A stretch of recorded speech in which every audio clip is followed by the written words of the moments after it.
we'd like to invite you to imagine yourself right now as immersed in a grand story. This is a story full of rewarding careers.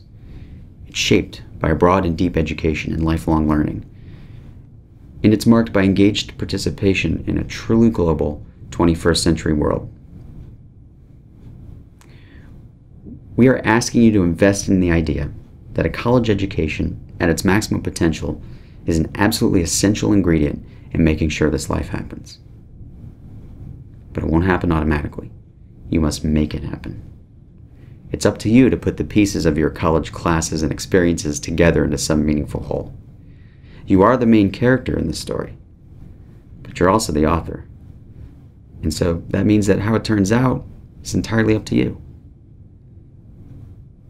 The end hasn't been written yet, but you've already started on the beginning. Fortunately, we have some help, and that's where we come in. My name is Anthony Guest-Scott, and I'm the academic coordinator here at the Student Academic Center on the IU-Bloomington campus.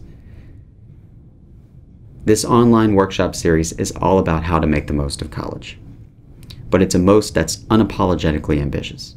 It's a most that includes, but goes well beyond the idea that a degree is simply a job ticket.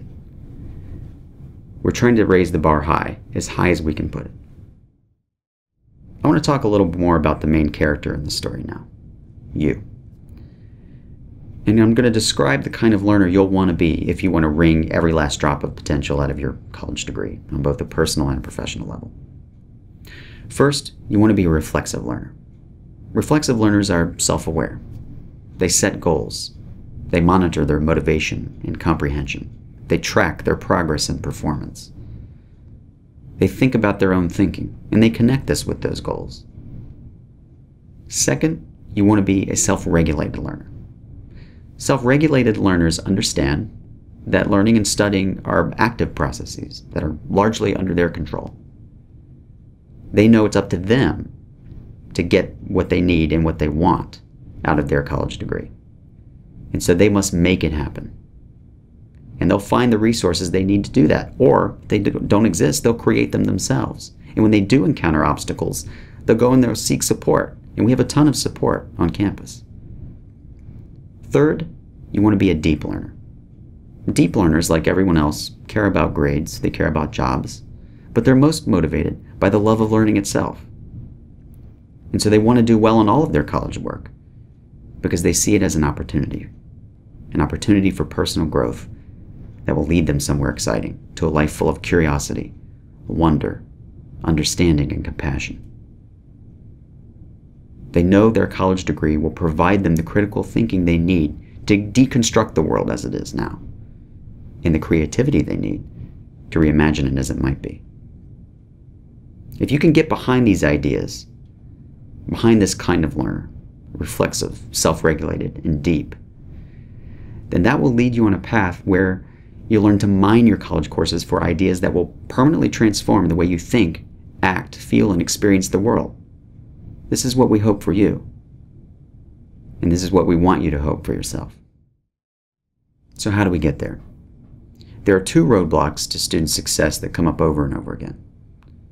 They are attitudes and application.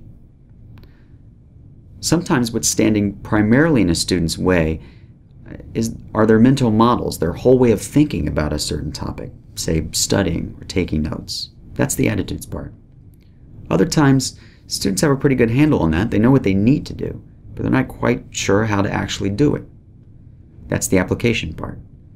So we're going to be dealing with both things. We're going to be talking a lot about big ideas and philosophies, approaches to ways of thinking about the topics we address, but we're also going to be talking a lot about very practical, everyday strategies you can use right now to start making a real difference in your education. What we hope is that we'll help you create a positive habit, something that eventually you won't even need to think about. All right, now a word about the format. Each episode in this series comes in a video and audio only version, and they're about 20 to 25 minutes apiece. Our hope is that you can get through 2 or 3 topics that you need help with in about an hour. And they're mobile and accessible.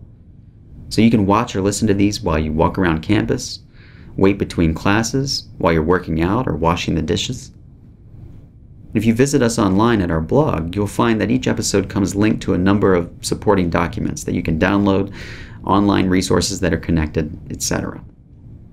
Also on the blog, you can talk back to us, so please do come and post questions, even very personal ones, and we'll answer them. Suggest other ideas for episodes and we'll get to them. Alright, that's all for now. I want you to remember that story I talked about at the beginning, the one you're writing.